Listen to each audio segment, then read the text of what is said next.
L'action publique face au scénario éducatif brésilien.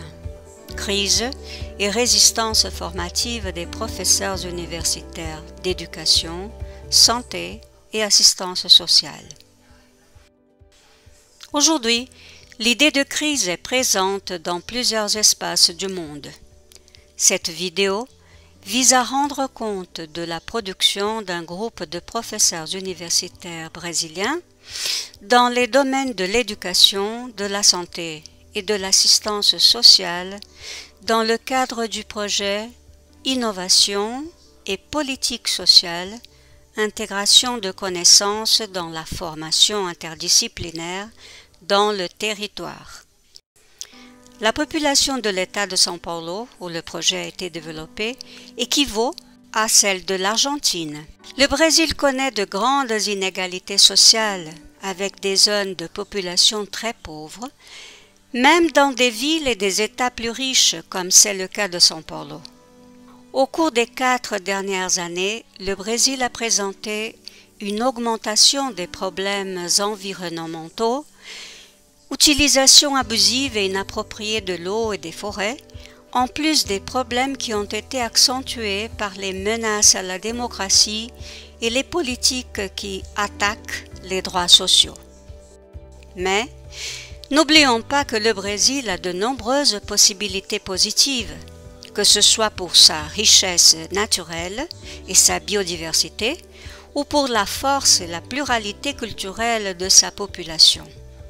En ce moment, nous vivons des attentes positives et des espoirs renouvelés en raison de la récente élection d'un nouveau président, Luiz Inácio Lula da Silva, une nouvelle célébrée dans les journaux de plusieurs pays au monde. Depuis les années 1980, le Brésil cherche à assurer à ses citoyens l'accès universel aux droits humains. Les résultats des dernières élections indiquent que la population brésilienne veut continuer sur cette voie pour affronter et, si possible, surmonter le hiatus dévastateur des politiques néolibérales renforcé par le mandat de l'actuel président Jair Bolsonaro qui se terminera à la fin de 2022. Les politiques d'éducation, de santé et d'assistance sont prescrites comme un droit social dans la Constitution fédérale du Brésil de 1984. Il faut reconnaître que garantir l'universalité de ces droits à la population représente un défi énorme et amplifié avec l'assaut néolibéral qui a produit au Brésil et dans le monde une expansion de l'individualisme, de la méritocratie et différentes formes de privatisation des politiques sociales. En raison de leur ampleur, les dimensions des politiques publiques au Brésil peuvent impacter. Quelques chiffres donnent la dimension de ces politiques.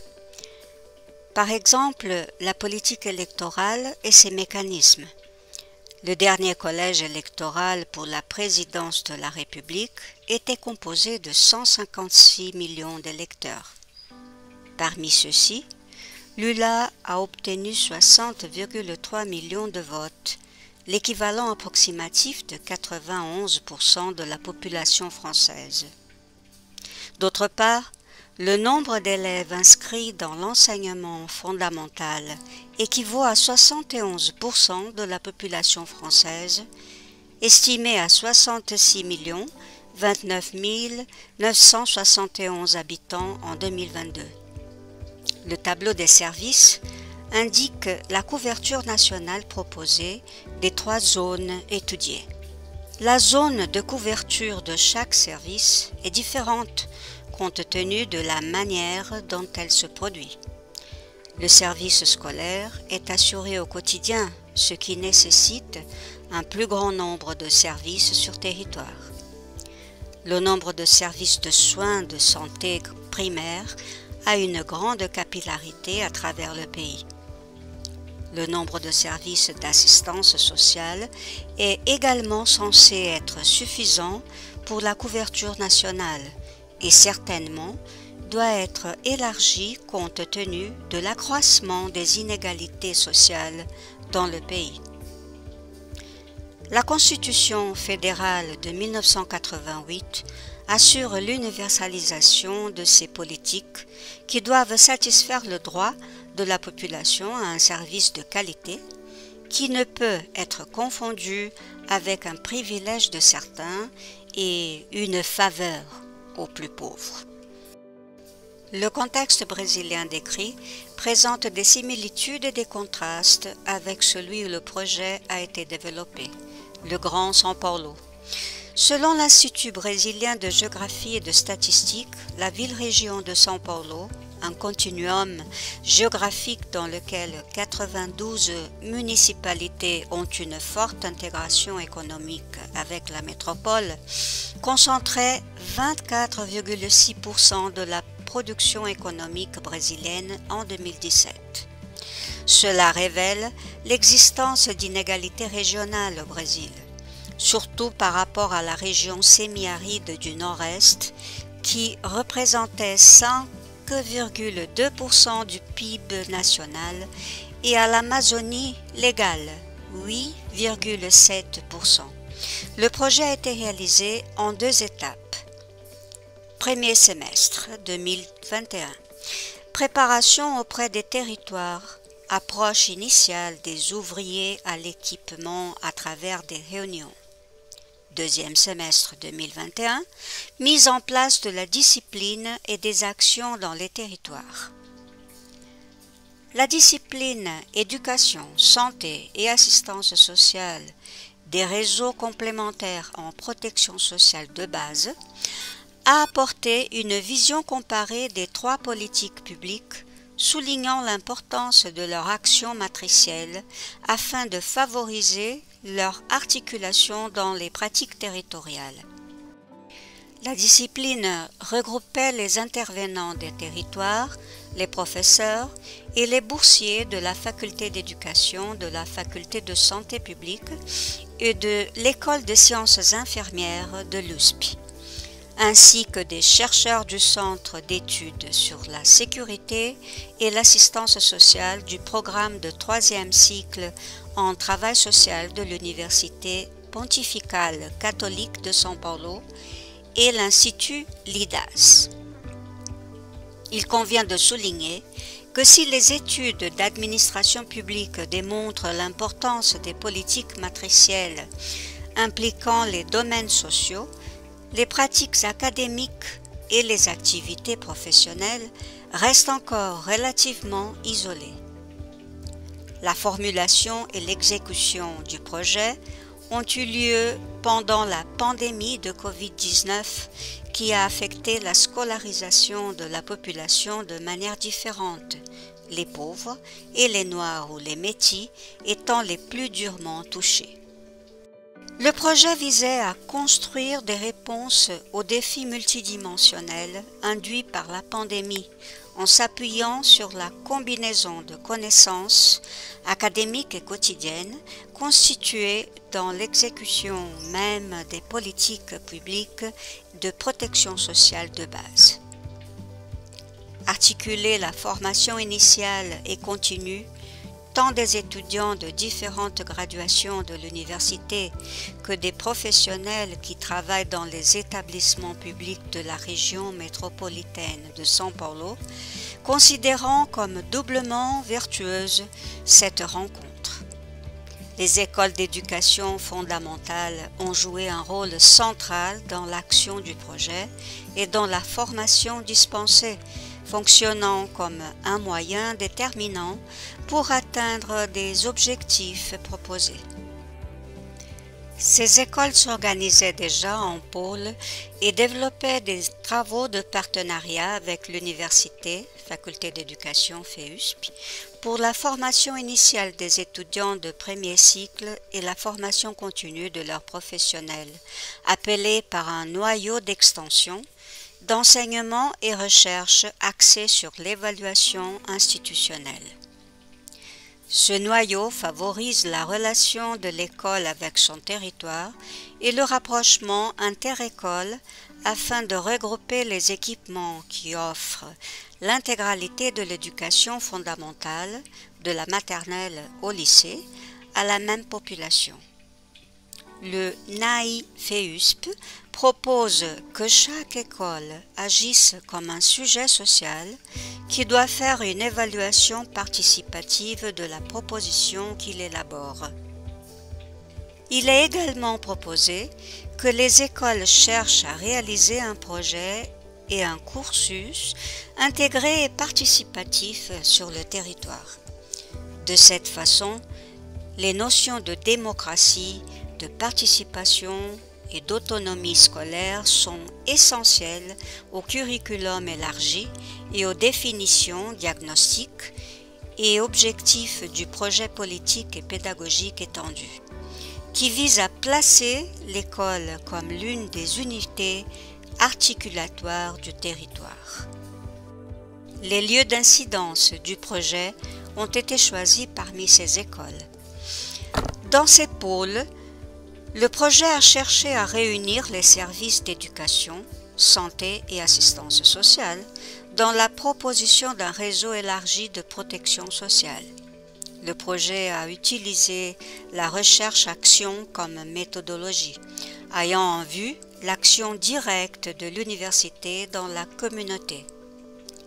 La discipline éducation, santé et assistance sociale, réseau complémentaire en protection sociale de base et son contenu, ainsi que les écoles précédemment intégrées, ont fonctionné comme des instruments méthodologiques du projet lui-même, en nécessitant l'interaction de tous les segments impliqués, professeurs d'université et étudiants de différentes unités et zones qui devaient se rapprocher les uns des autres et de la communauté de services composée de professionnels et d'usagers.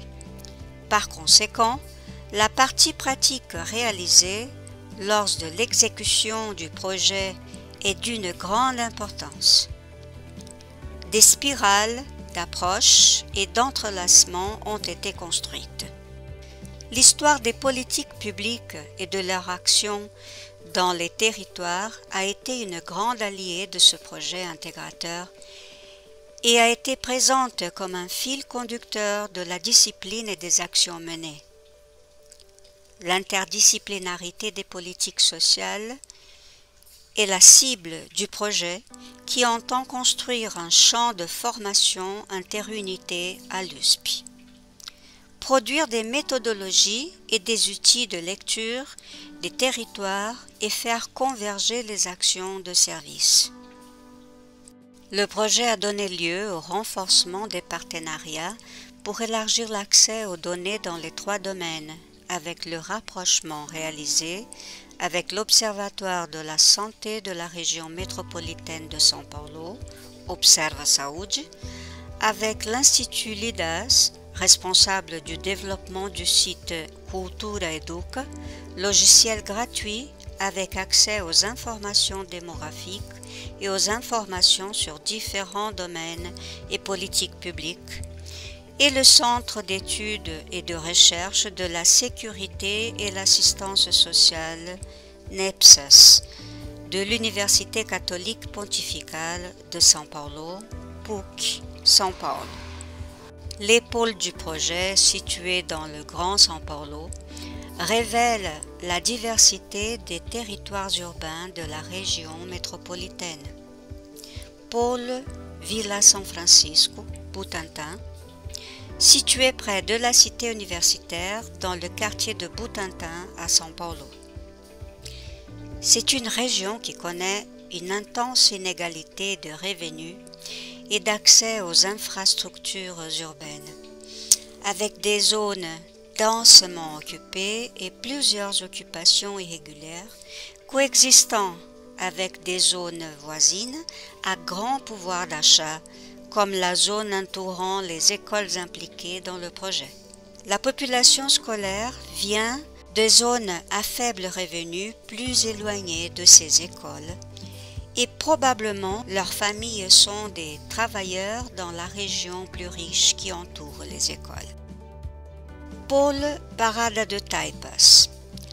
Avec une population composée d'une fraction de la petite bourgeoisie, l'extrême conservatrice qui coexiste avec des zones de population à faible revenu sous la forte influence d'églises évangéliques tout aussi conservatrices. Il comporte également une occupation par le mouvement des travailleurs sans toit, à proximité de l'école. Pôle Diadème à São Paulo. Territoire composé de familles modestes avec occupation successive d'habitats précaires. La fragilité très intense du logement dans les années 1980 est suivie d'améliorations progressives résultant de l'action de gouvernements locaux progressistes. Pôle São Bernardo, São Paulo. Les 4 écoles qui composent le soi-disant quartier de l'éducation sont immergées dans un grand complexe de logements sociaux. En ce sens, la population entourant l'école présente des caractéristiques d'une certaine homogénéité, la population scolaire étant prédominante, même si les régions les plus pauvres composent également cette population. Nous pouvons dire que l'effort d'intégration a donné des résultats positifs.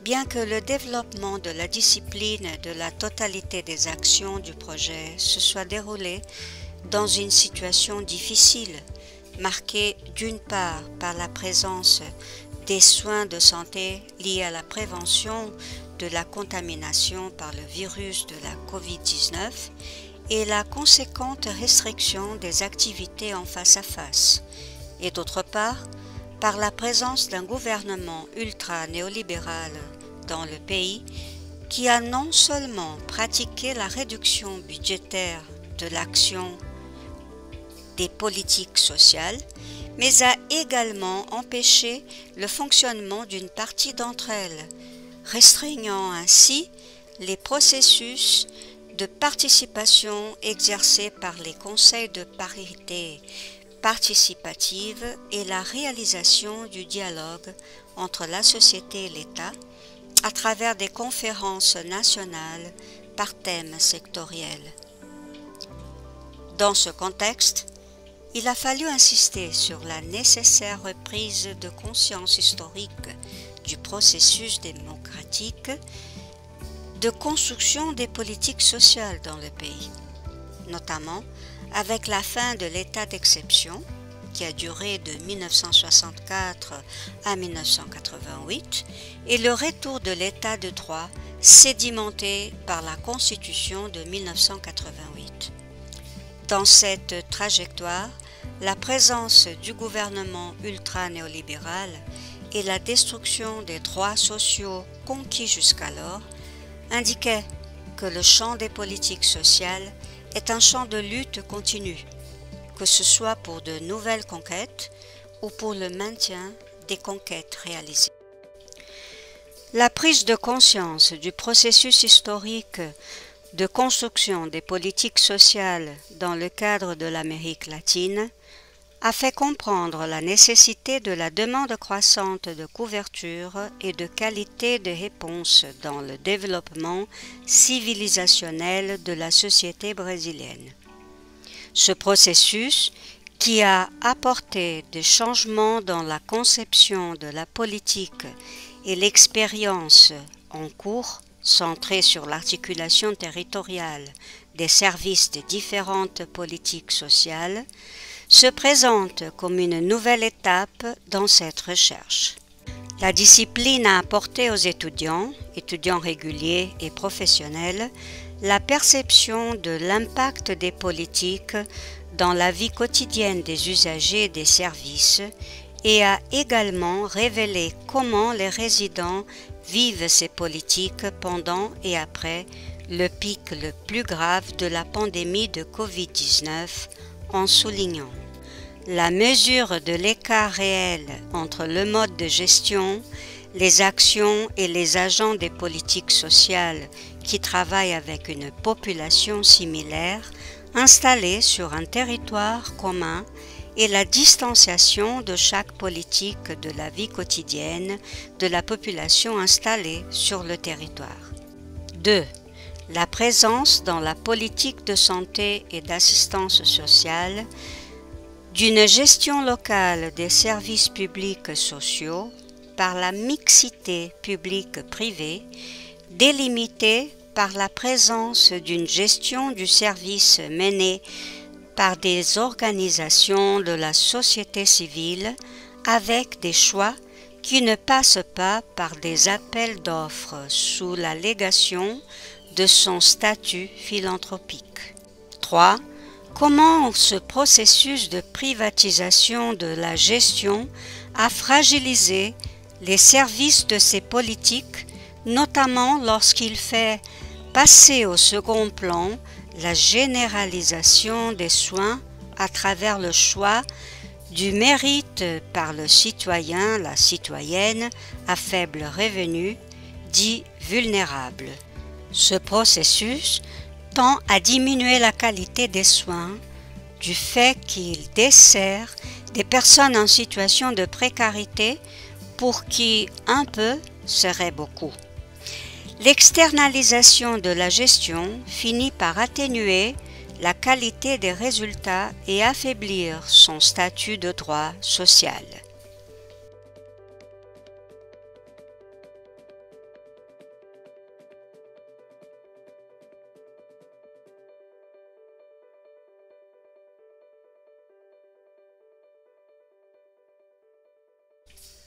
Quatre.